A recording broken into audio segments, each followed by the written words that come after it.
Matthew, chapter 27. Now when morning had come, all the chief priests and the elders of the people took counsel against Jesus to put him to death. They bound him, led him away, and delivered him up to Pontius Pilate, the governor. Then Judas, who betrayed him, when he saw that Jesus was condemned, felt remorse and brought back the 30 pieces of silver to the chief priests and elders, saying, "I have sinned in that I betrayed innocent blood." But they said, "What is that to us? You see to it." He threw down the pieces of silver in the sanctuary and departed. Then he went away and hanged himself. The chief priests took the pieces of silver and said, "It's not lawful to put them into the treasury, since it is the price of blood."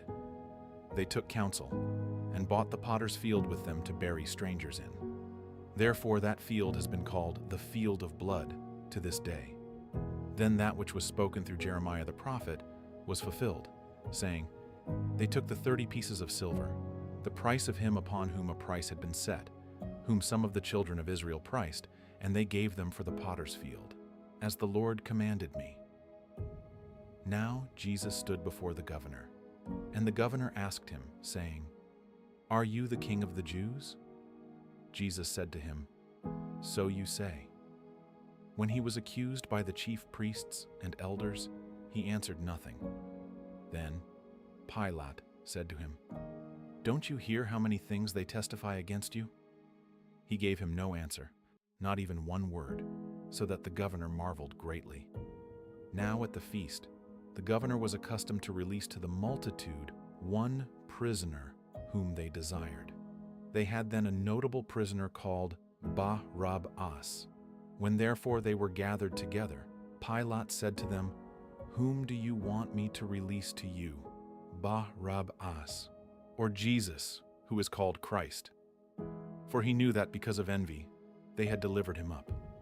While he was sitting on the judgment seat, his wife sent to him, saying, "Have nothing to do with that righteous man, for I have suffered many things today in a dream because of him." Now the chief priests and the elders persuaded the multitudes to ask for Barabbas and destroy Jesus. But the governor answered them, "Which of the two do you want me to release to you?" They said, "Barabbas." Pilate said to them, "What then shall I do to Jesus who is called Christ?" They all said to him, "Let him be crucified." But the governor said, "Why? What evil has he done?" But they cried out exceedingly, saying, "Let him be crucified." So when Pilate saw that nothing was being gained, but rather that a disturbance was starting, he took water and washed his hands before the multitude, saying, "I am innocent of the blood of this righteous person.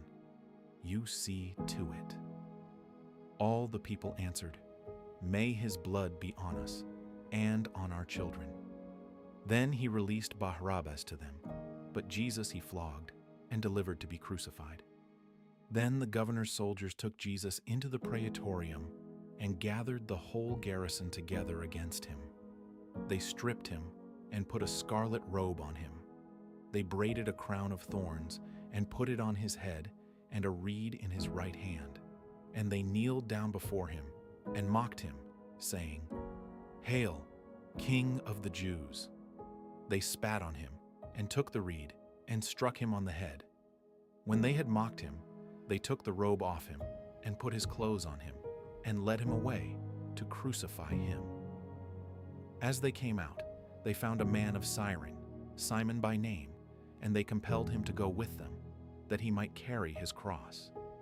When they came to a place called Golgotha, that is to say, the place of a skull, they gave him sour wine to drink mixed with gall. When he had tasted it, he would not drink. When they had crucified him, they divided his clothing among them, casting lots, and they sat and watched him there. They set up over his head the accusation against him written, "This is Jesus, the King of the Jews." Then there were 2 robbers crucified with him, one on his right hand and one on the left. Those who passed by blasphemed him, wagging their heads and saying, "You who destroy the temple and build it in 3 days, save yourself. If you are the Son of God, come down from the cross." Likewise the chief priests also mocking with the scribes, the Pharisees, And the elders said, "He saved others, but he can't save himself. If he is the King of Israel, let him come down from the cross now, and we will believe in him. He trusts in God. Let God deliver him now if he wants him, for he said, 'I am the Son of God.'" The robbers also who were crucified with him cast on him the same reproach. Now from the 6th hour there was darkness over all the land until the 9th hour. About the 9th hour Jesus cried with a loud voice, saying, "Eli, Eli, lema sabachthani?" That is, my God, why have you forsaken me?" Some of them who stood there when they heard it said, "This man is calling Elijah." Immediately one of them ran and took a sponge, filled it with vinegar, put it on a reed, and gave him a drink. The rest said, "Let him be. Let's see whether Elijah comes to save him." Jesus cried again with a loud voice and yielded up his spirit. Behold, the veil of the temple was torn in two from the top to the bottom. The earth quaked and the rocks were split. The tombs were opened, and many bodies of the saints who had fallen asleep were raised. And coming out of the tombs, after his resurrection, they entered into the holy city and appeared to many. Now the centurion and those who were with him watching Jesus, when they saw the earthquake and the things that were done, were terrified, saying, "Truly, this was the Son of God."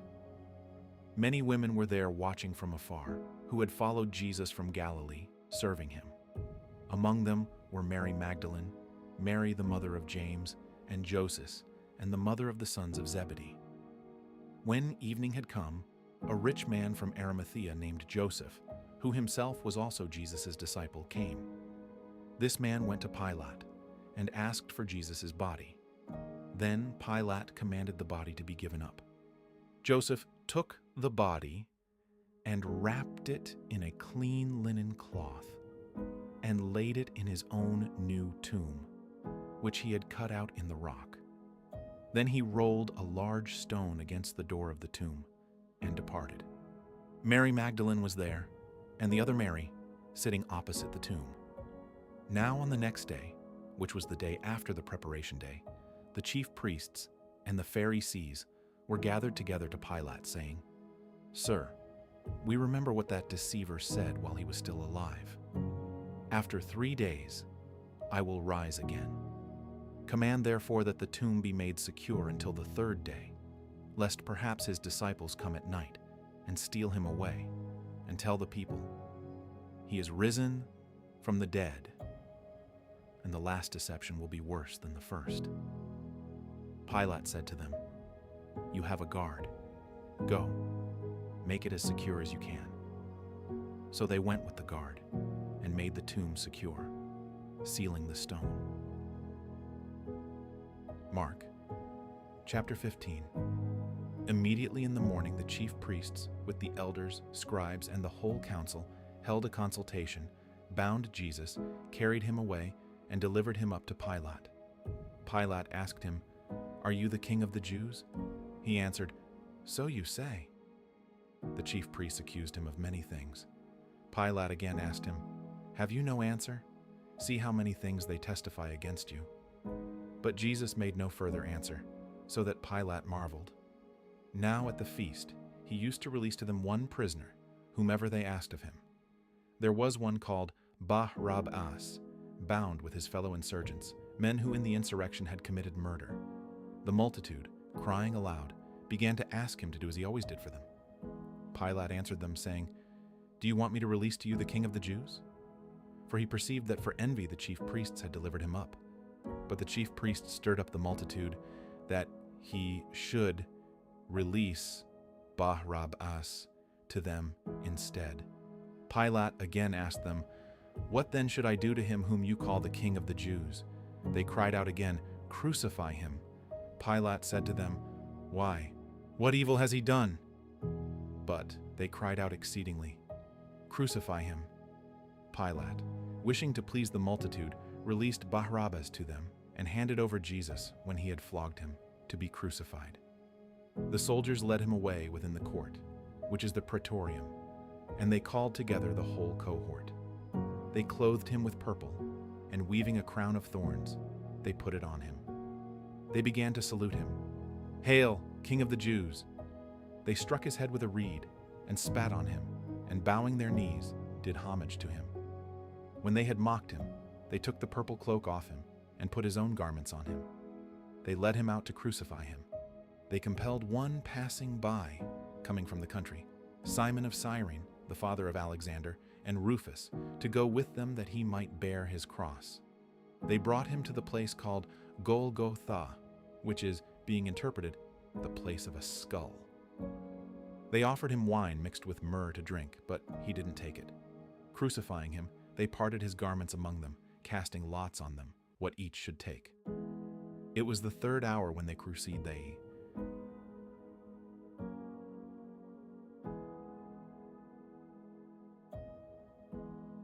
The superscription of his accusation was written over him, "The King of the Jews."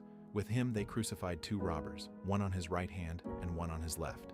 The scripture was fulfilled, which says, "He was counted with transgressors." Those who passed by blasphemed him, wagging their heads and saying, "Ha! You who destroy the temple and build it in 3 days, save yourself and come down from the cross." Likewise, also the chief priests, mocking among themselves with the scribes, said, "He saved others. He can't save himself. Let the Christ, the King of Israel, now come down from the cross, that we may see and believe him." Those who were crucified with him also insulted him. When the 6th hour had come, there was darkness over the whole land until the 9th hour. At the 9th hour Jesus cried with a loud voice, saying, "Eloi, Eloi, lama sabachthani?" Which is, being interpreted, my God, why have you forsaken me?" Some of those who stood by when they heard it said, "Behold, he is calling Elijah." One ran, and filling a sponge full of vinegar, put it on a reed, and gave it to him to drink, saying, "Let him be. Let's see whether Elijah comes to take him down." Jesus cried out with a loud voice and gave up the spirit. The veil of the temple was torn in 2 from the top to the bottom. When the centurion who stood by opposite him saw that he cried out like this and breathed his last, he said, "Truly this man was the Son of God." There were also women watching from afar, among whom were both Mary Magdalene and Mary the mother of James the Less, and of Joseph, and Salome, who, when he was in Galilee, followed him and served him, and many other women who came up with him to Jerusalem. When evening had now come, because it was the preparation day, that is, the day before the Sabbath, Joseph of Arimathea, a prominent council member who also himself was looking for God's kingdom, came. He boldly went in to Pilate and asked for Jesus' body. Pilate was surprised to hear that he was already dead, and summoning the centurion, he asked him whether he had been dead long. When he found out from the centurion, he granted the body to Joseph. He bought a linen cloth, and taking him down, wound him in the linen cloth, and laid him in a tomb which had been cut out of a rock. He rolled a stone against the door of the tomb. Mary Magdalene and Mary, the mother of Joseph, saw where he was laid.